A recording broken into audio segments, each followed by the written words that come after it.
The amount you eat is you deciding how long you're going to live. And I'm not saying, again, to starve yourself. The volume at which you eat is you taking years off your life. I just had the best interview of my life with Kashif Khan about the secrets to reverse aging. Basically, the conclusion is you can choose how fast you age based on what you eat and what you breathe. We chatted for over an hour, but here is the 15-minute highlight that you need to know. Now, you also asked for a video for carnivore diet for men and for women, and that's coming out in the next few weeks. If you want to check it out, make sure that you subscribe. So what are the main things that people can do to slow down the aging process? Well, there's different ways. What do we even think aging is, first of all? Are we talking about outward beauty and how do I stop the wrinkles? Are we talking about something more comprehensive and sophisticated, like what's happening at the cellular level? What's important is to start at that root, meaning where are my cells at? Whether you're a doctor, whether you're a trainer, whatever you're doing, we all agree that inflammation is a root of sort of all of our aging and disease problems. We don't ask what causes the inflammation.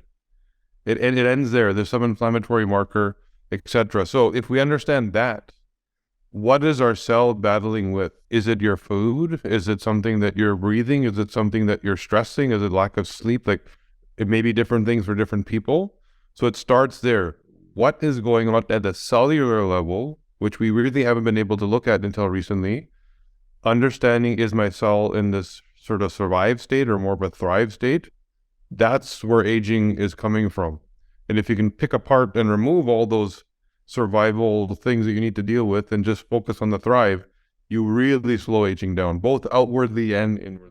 So how does that correlate with, because I've heard you say around diet, what we eat and what we breathe is the most important things to fix these problems that are affecting your own genes and your own DNA. So just tackling diet first, because my audience, we love our carnivore diet. What do you think about carnivore to fix problems with genes? Yeah, so I think the reality of today's food, right?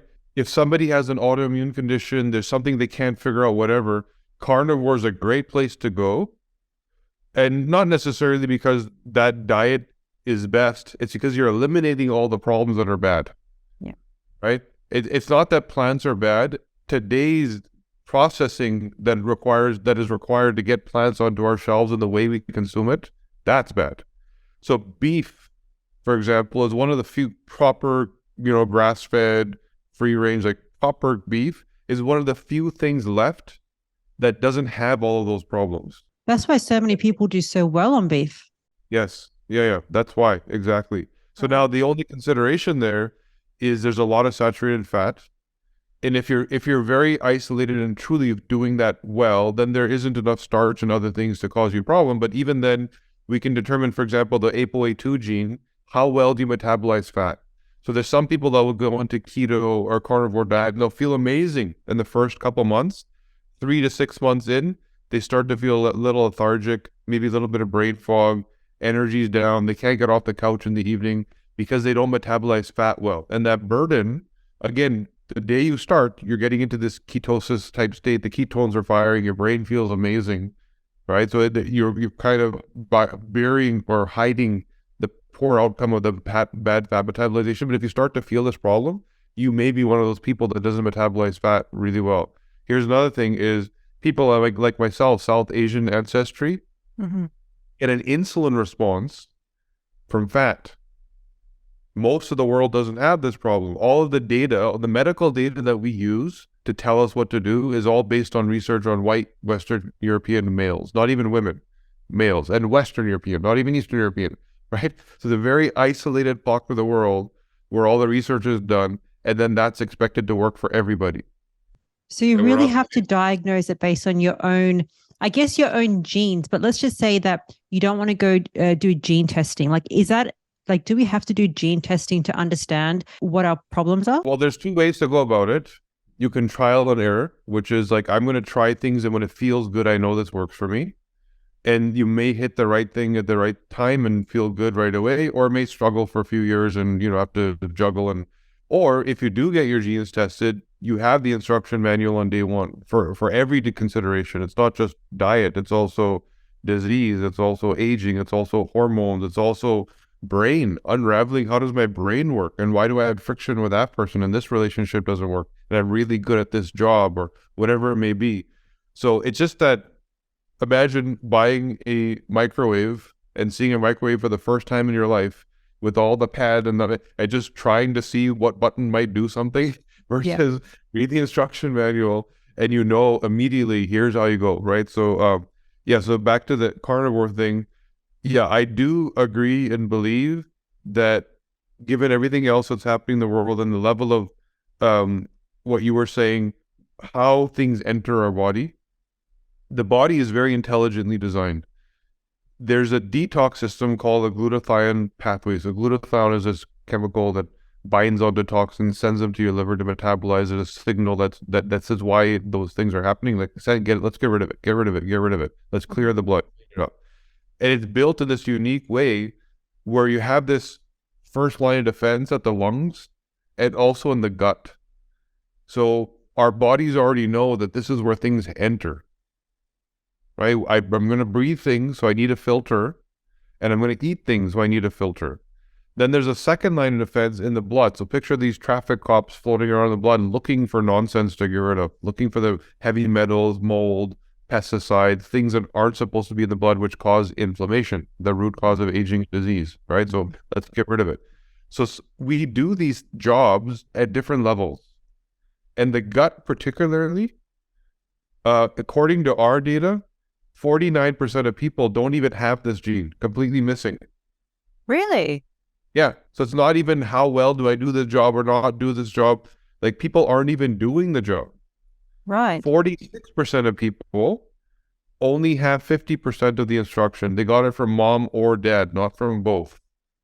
So why is it that this one particular gene has such a big gaping red hole that nobody has it even? Forget about how well are we doing it. Because food wasn't a threat until recently. Mm-hmm. We didn't need it. Food was a source of nutrition, not entertainment. Right? It wasn't about how good it tasted. It was about what am I deriving from it. There wasn't enough to be that picky about, no, I want this flavor today and I want sushi for dinner and Thai food for lunch on my Uber Eats, right? If no, you're going to God, then you're probably going to eat the same thing for 2 weeks because that's what grandma cooked. Yeah. So that's what food was. And the sources were clean and pure and they weren't processed and they weren't laced in chemicals and they weren't processed on machines with heavy metals, et cetera, et cetera, et cetera. Which is why we didn't need a gut detox system.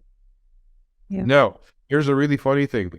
The 5% of people, so 49% of people, 0 copies. 46% of people, 1 copy. They're kind of half doing this job right. 5% of people, according to our data, have both copies from mom and dad. So they do this job really well.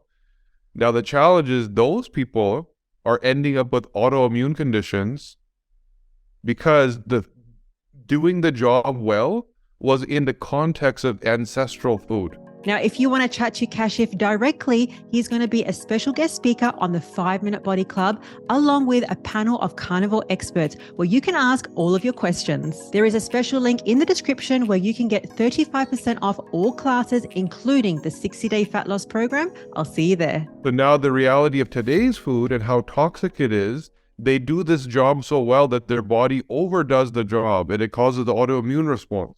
Right. Because there's so much to deal with. Every meal is a threat.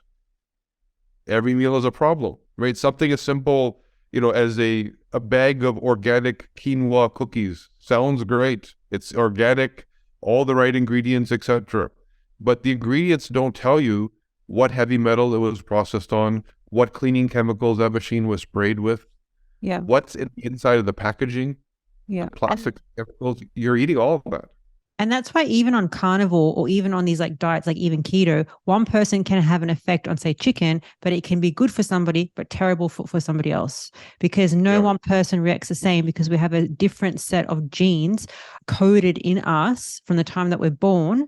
And does that get damaged from our life and like from growing older and all the toxins and stuff? And can we then reverse the damage to the genes? So the genes don't change, meaning that here's the version of the gene you have that.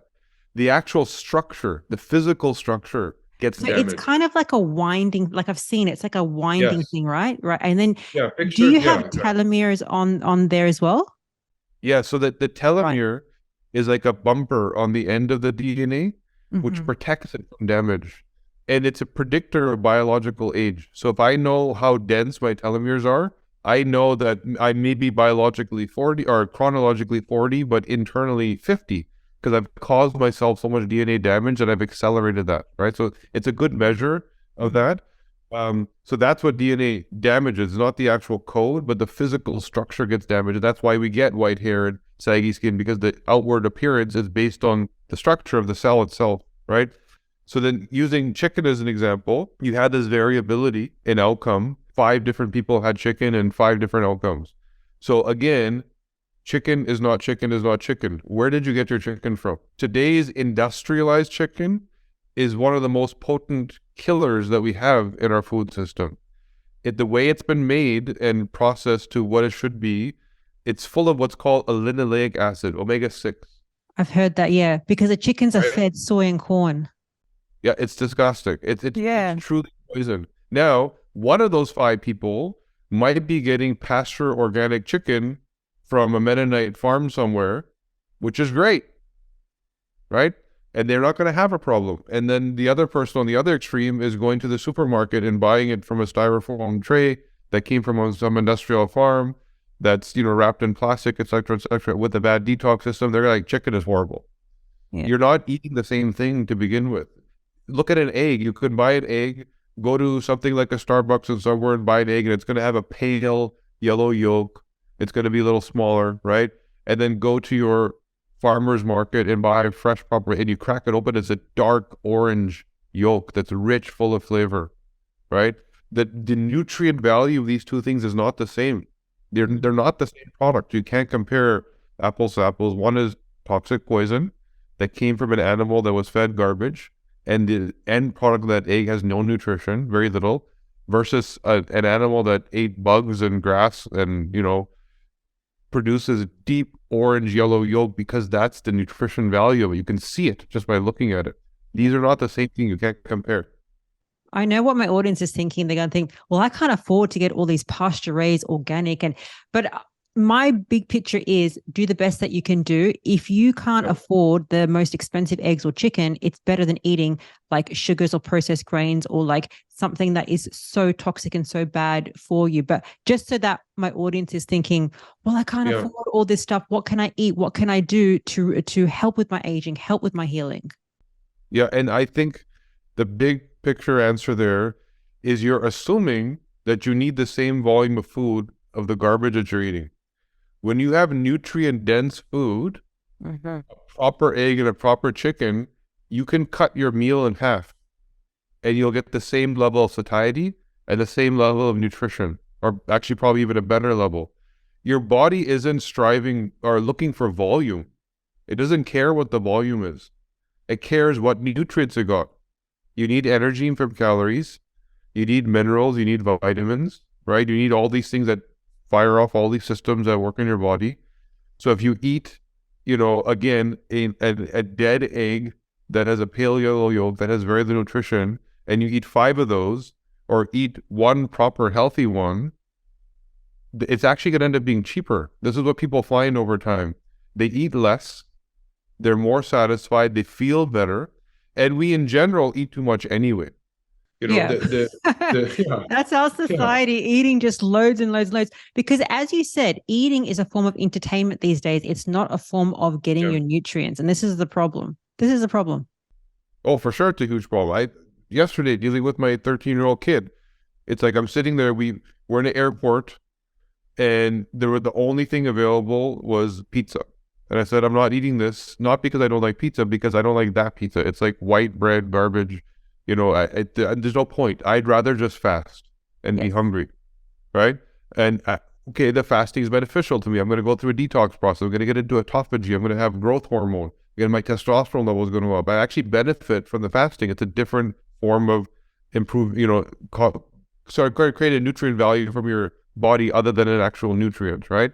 I then said, you know what? There's a shop there that has these eggs. So I literally bought a couple of eggs.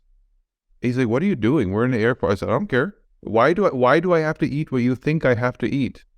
Right? And he's like, yeah, but like, why, how do you enjoy that? I said, I'm not eating it for the pleasure. That's what you don't get. When I'm at home and I can control what I'm doing and I have the right stuff around me, yeah, I'll get some pleasure out of it. But I don't want to reduce my age and timeline by eating the thing just for pleasure, which I know is poison. It reverses aging as well, right? Going hungry Yeah, a for little sure. bit. Like, I'm not saying starvation, having a little bit of hunger or not being so full all the time actually slows down the aging process. The single largest burden to our body is eating. Meaning that out of all the processes and jobs that our body does, eating and converting food into energy in that whole process is the most, sort of burdensome to our cells. That's actually what ages you the most out of all the jobs that our body does. So it's truly the amount you eat is you deciding how long you're going to live. And I'm not saying, again, to starve yourself, but the volume at which you eat is you taking years off your life. Now, the other thing that you mentioned is the environmental toxins. So, what we eat, we discussed. What you breathe. Yeah. Can you talk more about that? So, again, we are wired to protect ourselves and our systems from environmental toxins. But today's reality is not what we're wired for. We're wired to do the job, but not for this heavy load. It's like, yeah, I can bench press. What if I go put 1,000 pounds on the bench press? Can you lift it? And that's what's happening to us environmentally today. Yes, we have detox systems, but our DNA is 200,000 years old. Our DNA and what we are wired for is of people of 200,000 years ago versus the current reality of industrialization, which is, today's reality is maybe 50 years old at the most. Industrialization is a couple hundred years old. Farming and agriculture only started 10,000 years ago. So if you think about even who we are, we think of our ancestry as looking back at grandma, great-grandpa, oh, I come from India, I come from Bangladesh, whatever. You got to think way, way, way before that. And this is so important because today's environmental toxin load, the pesticides that make my grass so beautiful, the dry cleaning that takes care of my clothes, the cleaning chemicals on this desk that I'm sitting on, the dish soap on my dish, the foaming hand soap that I used, all of that stuff didn't exist. The load is so heavy. So even if you have the best genetic detox system, yes, you're doing better than most. You still have to worry. If you have the worst genetic detox system, which we're finding a lot of people do, this becomes your focus. This becomes not a maybe. This becomes religious for you. Every consideration, where am I, what do I do, what supplements do I take, how do I support that glutathione pathway? Because you're going to have these free-flowing toxins in your blood that are causing inflammation. Now, let me give you an example of how that turns into disease. Mm-hmm. Your cardiovascular disease, the biggest killer. It's the number one killer. I think something like 18 million people died of cardiovascular disease last year. 50% of Americans are expected to have a cardiovascular disease. And guess what? For women, it's a much worse problem. 66% of women are expected to die on their first cardiovascular event with zero previous warning sign or symptom. They didn't even know they were sick. Wow. And why is it so much worse for women? Because of that estrogen toxicity, which we can talk about. So now, cardiovascular disease. Why is it such a big problem? Why do we have such bad hearts? Were we not designed properly? No, the heart is usually fine. This disease usually happens in the artery. So calcification, plaque buildup, cholesterol, that all happens in the arteries and eventually gets so bad that the blood starts going to the heart, stops going to the heart, and you get a heart attack, right? So it's not just, I have this is me. It's not an identity thing. You caused it. Probably unknowingly. It wasn't your fault. You didn't know the things you were doing that caused it. If you had the bad detox system we're talking about, and you have exposure to the wrong toxins, then they're now in your bloodstream causing inflammatory havoc. Some people genetically have a not so good quality artery wall. We can actually determine the quality of your hardware. So if you have the inner lining is called the endothelium. Yes. So that endothelium, different levels of quality, stainless steel all the way down to paper thin, So if you have the paper thin, which you're much more likely to have than stainless steel, by the way, and you have these toxins and you don't detoxify them properly, well, that's what's going to cause the inflammation. But why then heart disease? Because the body's response to inflammation in the endothelium in your blood vessels is to use cholesterol as a hormone to reduce the inflammation. That's the response. Truly, cholesterol is actually beneficial in that way. It actually reduces inflammation. When the cholesterol meets the toxicity, it oxidizes and hardens and it deposits and it starts to build up. And that's the beginnings of what we then later call cholesterolemia. Well, this is why anyone listening is probably starting to realize, wait a second, disease is optional? Like disease is a choice? Yeah. You weren't born with cholesterolemia. You weren't born with breast cancer. You weren't born with Alzheimer's. Why does all this stuff happen usually in the Western world, call it, around 55 is the average time when someone gets their first chronic disease. Usually by 65, they have two. So why didn't it happen when you were 15? So there's two reasons. There's actually three reasons. One is because your body's resilient. It fights this stuff constantly. But how long can it keep fighting? There's this battle going on of toxins, body fight, toxin, and that gap keeps getting smaller and smaller and smaller until eventually the toxins win. And it takes 55 years. Second thing is your hormone levels drop. So your body isn't as resilient. And all of a sudden that tipping point you were at crosses. Third thing is your mitochondria deplete. So the actual cells, by the time you're 70 years old, you've lost 70% of your mitochondria. So yeah. So of all the cells in your body, the thing that makes them resilient and strong is gone, like depleted, 70%. That's why at that age, it's so much easier to get sick. So there's three things to look at. Here's the three problems and why you get diseases at that age. The body will fight. It's resilient. You did not have these diseases until you cross that threshold of toxin versus my body's ability to fight the inflammation. So why is it optional? Because you can decide what toxins you're exposed to and what level of inflammation you suffer. You can decide what you eat and what level of inflammation you suffer. You can also support the mitochondria. If you know that your mitochondria is going to be depleting and when you get to that age, don't deplete it. How do you support it? Your body responds to the stress that you put on it. So if you go to the gym and lift heavy things, your body's like, oh, too early to age. I need to stay young and youthful. I'm going to maintain my mitochondria. I'm going to maintain high testosterone levels. If you sit on a couch and watch TV, your body's like, okay, I'm done. No need to fight, right? We're done. We're going into retirement. So signal to your body what you wanted to do. Go push heavy things. Go run. So treat your body the age that you want to be. When I started this journey 5 years ago, when I was super sick, I had every problem you could think of, which I don't have any of them now. And I first learned about functional biology and genetics and how you can actually heal yourself. I was 38 years old and my biological age was 43. So now, fast forward, I actually am 43 years old right now, and I'm biologically now 33.